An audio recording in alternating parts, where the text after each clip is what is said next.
ব্রাহ্মণবাড়িয়া পৌর এলাকায় আইনের তোয়াক্কা না করে অবাধে গড়ে উঠছে বহুতল ভবন। পৌরসভা থেকে ৬ তলা বিশিষ্ট ভবনের অনুমোদন দিয়েও পরে পাল্টে ফেলা হচ্ছে এসব। গড়ে তোলা হচ্ছে সুউচ্চ ভবন। এদিকে যেমন সরকার রাজস্ব থেকে বঞ্চিত হচ্ছে, তেমনি বড় ধরনের দুর্ঘটনার আশঙ্কা করা হচ্ছে। অভিযোগ রয়েছে সংশ্লিষ্টদের ম্যানেজ করে অনুমোদনবিহীন এসব ভবন গড়ে তোলা হচ্ছে। তবে কর্তৃপক্ষ বলছে এ বিষয়ে ব্যবস্থা নেওয়ার কথা। ব্রাহ্মণবাড়িয়া থেকে আহসানুল হক নয়নের রিপোর্ট জানাচ্ছেন রাজীব পরে। 1968 সালে ব্রাহ্মণবাড়িয়া পৌরসভা প্রতিষ্ঠিত হয়। ১৫০ বছর পুরনো প্রথম শ্রেণীর এই পৌরসভায় ভবন নির্মাণের ক্ষেত্রে যেন নিয়মের কোনো বালাই নেই। অনুমোদনবিহীনভাবে গড়ে উঠেছে পৌর এলাকার পাড়া মহল্লা সহ অলিগলিতে এসব বহুতল ভবন।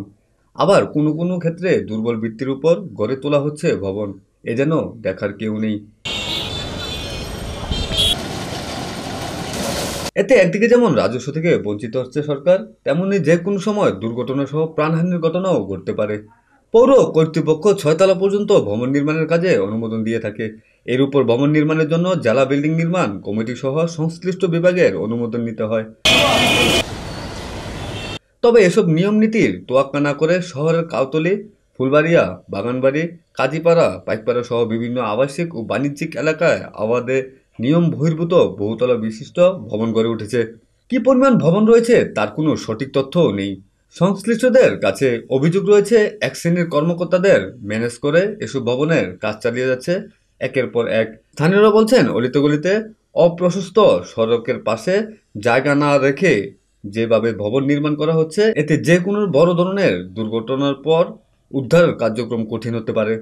এছাড়াও ভূমিকম্প প্রবণ ও গ্যাস সমৃদ্ধ এলাকায় এসব বহুতল ভবন নির্মিত হওয়ায় ঝুঁকি ও আতঙ্কে রয়েছে সাধারণ মানুষ।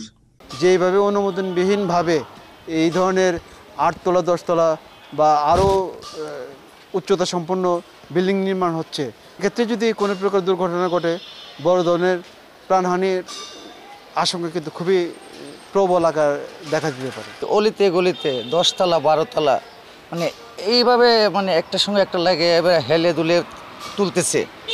আমরা যে এলাকাবাসী এই বিল্ডিং নিয়ে খুবই একটা আতঙ্কের ভিতরে আছি। কোনো পৌর কর্তৃপক্ষের কোনো অনুমোদন নাই, এই নাই। আমরা যে সাধারণ শ্রেণীর মানুষরা এর থেকে কি আমরা কোনো রেহাই পাবো?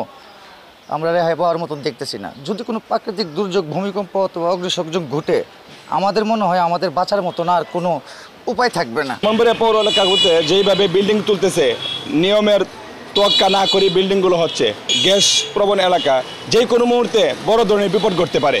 অনুমোদন পাওয়ার বিল্ডিং করা ঠিক না, তবে আমরা ধরেন না এই কাজকর্ম যে করতেছি আসলে সঠিক না। আমি তো পৌরসভার এটা এখন আমার হাতে আসে নাই, সুতরাং এটা আইনগতভাবে ঠিক হয় না। আমরা পৌরসভার থেকে ৬ তলার অনুমতি নিচ্ছি, ৯ তলা পর্যন্ত হলো আমাদের প্ল্যানিংটা আর কি।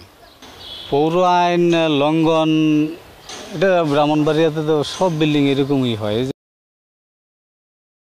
পরিবেশ অধিদপ্তরের এই কর্মকর্তা বলেন, কি পরিমাণ ভবন রয়েছে তা আমরা সার্ভে করছি। আমাদের সার্ভে চলছে, কিছু সার্ভে এখনো সদরে বাকি আছে। এই বিল্ডিংগুলো আমাদের সার্ভের আওতায় চলে আসবে। যারা ইতিমধ্যে বিল্ডিং করে ফেলেছে উইদাউট পারমিশনে, তাদেরকে আমরা আইনের আওতায় আনার চেষ্টা করতেছি। আমাদের দেখার মধ্যে তো চেষ্টা করি আমরা যাতে অন্তত পরিবেশসম্মত, স্বাস্থ্যসম্মত এবং নিরাপদ যাতে বিল্ডিং গড়ে ওঠে। নিয়ম বহির্ভূতভাবে নির্মিত ইমারত মালিকদের বিরুদ্ধে ব্যবস্থা নিতে প্রয়োজনে জেলা প্রশাসনের সহায়তা নেওয়া হবে বলে জানান পৌর মেয়র। আমার নিয়ম ৬ তলা, আমরা ৬ তলা পর্যন্ত দিই, তারা ৬ তলা পর্যন্ত বিল্ডিং করে। ইদানিং লক্ষ্য করা যেতেছে যে কিছু কিছু বিল্ডিং প্ল্যান অনুমোদিত ছাড়াও তারা করে। তখন এগুলো আমরা তাদের নাম লিস্ট করে আমরা যাচাই বাছাই করা হয়। যদি আমাদের সাধ্য না থাকে জেলা প্রশাসক দেখে, জেলা প্রশাসকের মাধ্যমেই, ডিসির মাধ্যমেই এগুলা ওইখানে চলে যায়। তখন ওনার আমাদের এতে থাকলে, আমাদের নজরে থাকলে তখন আমরা ব্যবস্থা নেওয়ার অনুমতি নেই। আর কেউ থেকে টাকা নিল বা অবৈধভাবে বললো যে তোমাকে ৬ তলা করে দেবো, ৩ তলা করে দেবো, এটার ব্যবস্থা নেওয়া হবে না। আমাদের প্রকৌশলী বিভাগ তারা আছে যেহেতু। এদিকে ফায়ার সার্ভিসের উপসরকারি পরিচালক বলেন, বহুতলা ভবনে অগ্নি প্রতিরোধ ব্যবস্থা খুবই দুর্বল। অগ্নি নিরাপত্তা ব্যবস্থা এটা কিন্তু খুবই দুর্বল। এটাকে আরো স্ট্রং করতে হবে। স্ট্রং যেগুলো যদি অগ্নি নিরাপত্তা প্রতিরোধ ব্যবস্থা যদি স্ট্রং না করে তাহলে কিন্তু ইন ফিউচার একটা ইমপ্যাক্ট আসতে পারে। আর প্রস্তুতি যদি না থাকে তাহলে দুর্ঘটনা হলে তো কীভাবে ট্যাকল দেবে এটা চ্যালেঞ্জ দেখা দিতে পারে। নীতিমালা ভঙ্গ করে ইমারত নির্মাণকারীদের বিরুদ্ধে ব্যবস্থা নেওয়ার কথা জানিয়েছেন জেলা বিল্ডিং নির্মাণ কমিটির সভাপতি ও জেলা প্রশাসক। লক্ষ্য করছি ইদানিং অনেকেই পৌরসভা থেকে ৭৫ ফুট উঁচু ভবনের অনুমতি নিয়ে পরবর্তীতে এটিকে ভঙ্গ করে আইন ভঙ্গ করে তারা আরও অধিক উঁচু ভবন তৈরি করেছেন এবং আমরা ইতিমধ্যে পৌরসভাকে আমরা চিঠি দিয়েছি এবং তাদেরকে বলেছি তাদের অনুমতি নিয়ে যারা এই ভবন করেছে পরবর্তীতে তাদের শর্ত ভঙ্গ করেছে তাদের বিরুদ্ধে ব্যবস্থা নেওয়ার জন্য আমরা পৌরসভাকে আমরা অনুরোধ জানিয়েছি। একই সঙ্গে ৭৫ ফুটের বেশি উঁচু কোনো ভবন কেউ যদি নির্মাণ করতে চান তাহলে তাকে জেলা বিল্ডিং কনস্ট্রাকশন কমিটির অনুমোদন নিতে হয়। যারা এরকম নীতিমালা ভঙ্গ করে ভবন করেছে অথবা ভবনে যে অগ্নি ঝুঁকি রয়েছে অথবা ইমার্জেন্সি এক্সিট নেই সেই ভবনগুলিকেও আমরা মোবাইল কোড করে আমরা আইডেন্টিফাই করে তাদের ওখানে মোবাইল কোড পরিচালনা করছি। তবে এই ক্ষেত্রে ব্রাহ্মণবাড়িয়া পৌরসভা এবং ফায়ার সার্ভিস এবং সিভিল ডিফেন্স ব্রাহ্মণবাড়িয়াকেও আমরা প্রয়োজনীয় ব্যবস্থা নেওয়ার জন্য ইতিমধ্যে আমরা চিঠি দিয়েছি। দুর্ঘটনা ঘটার আগেই সংশ্লিষ্টরা তৎপর হবেন এমনটাই প্রত্যাশা সাধারণ মানুষের। রাজীব বণিক, কুমিল্লা নিউজ 1।